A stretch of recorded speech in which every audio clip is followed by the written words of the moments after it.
Hi, everyone. A few of you here might have heard me tell a story last year about the time my asinine brother made a very convincing piece of fake dog poop out of oatmeal and had my 6-year-old son take a bite of it in front of me, nearly causing me to have a stroke as I was heading out the door to go to a funeral. What I didn't mention when I told that story was that this was just one example of years and years of sibling rivalry that has deteriorated into an ongoing competition of which one of us can gross the other one out more, which if you have a brother or sister, you probably have the same thing going on. For us, it kind of started one year when my brother called me before Christmas and kept telling me how he had a really special gift for me that year, and I couldn't wait to see what it was. When he got to my house, he showed me that he had grown a mustache in my honor, and that was my Christmas gift. And it turned out to be the gift that keeps on giving, because about an hour after he got there, he shaved it off and put it in a box and wrapped it up and gave it to me again on Christmas morning. So about 6 months later, it was his birthday, and I was like, what should I do? Should I trim my nose hair, maybe get my eyebrows waxed for him? So I decided to have a mole removed for my brother's birthday. And I tried to, they don't give you the mole. I tried to get the mole, but they won't give you the mole. They send it to a lab. So I just took a cross-section of a raisin and put it in a little dish in some ginger ale, and that made a great little birthday gift for my brother. So several months went by, and Christmas rolled around again. And my brother gave me that year a lovely framed picture of himself eating a chicken leg naked in the bathtub. And you couldn't see anything below the waist, but you could see his hairy chest, and I don't want to see my brother eating a chicken leg or in the bathtub, so the combination was just overwhelming. So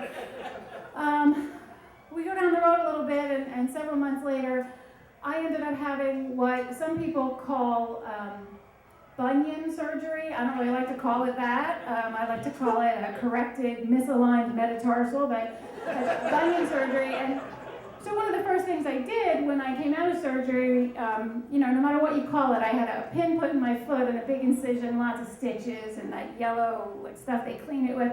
So, I took a picture of it and put it in an envelope, mailed it to my brother. But that came back to bite me, because that year for Christmas, I opened this beautiful gilded frame. At first I thought it was a piece of modern art. But, now the painkillers have worn off, and I realized this is an enlarged picture of my own foot. And, now I realize how disgusting it was, and I have the shame of looking at it, my own bunion that he sent right back to me. So a few more months go by, and I have a trip planned to go visit my brother in Ohio. And the day that I'm supposed to leave, my phone rings, and I see my brother's phone number come up on the caller ID. So knowing it's him, I answer something like, hey nerd, what do you want now?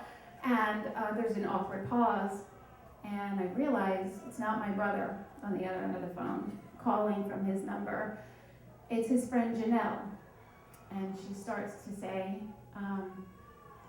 Jim has gotten into, and I realize that something very bad has happened, and I can just hear the words coming. She's going to say, Jim has gotten into a car accident. Jim's got into a bad car accident, and my heart stopped. But she didn't say that. She said, Jim's gotten into some bad chicken salad, and he's been in the emergency room all night. He's fine, but he just wanted you to know he's got some bad food poisoning. He still wants you to come. So I drove out to Ohio, and he was a little tired, but on the counter waiting for me is a cigar box. And he doesn't mention it, but on the lid of the cigar box it says, Luanne, do not open. So I hold out as long as I can, which is like 2 hours, and finally when he's in the shower, I lift the lid of the cigar box. And it's all the electrodes that he had on in the emergency room that when he took off a lot of his chest hair with it. And he's put them on like homemade springs made out of pipe cleaners, so when I open the lid, they sort of like jump out at me. And there's no way I can close it again the way that he had it, so he can tell He can tell that I looked at it. So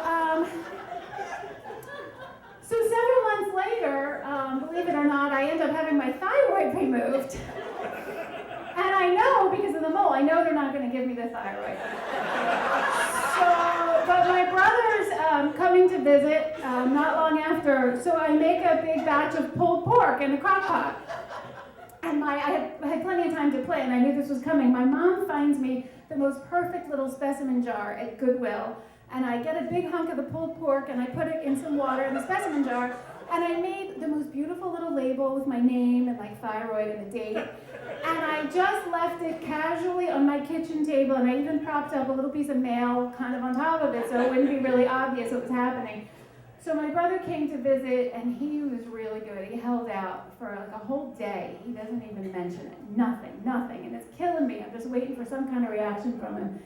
Day 2, I come around the corner into my kitchen, and my brother's holding the specimen jar, and he doesn't even make eye contact with me. He just takes 2 fingers, reaches in, and eats my artificial thyroid.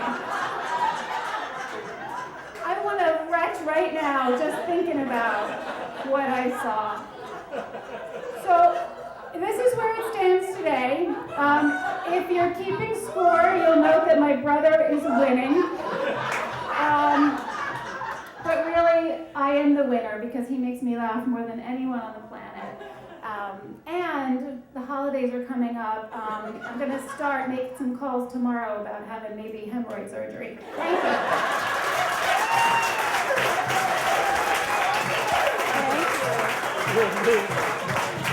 Thank you.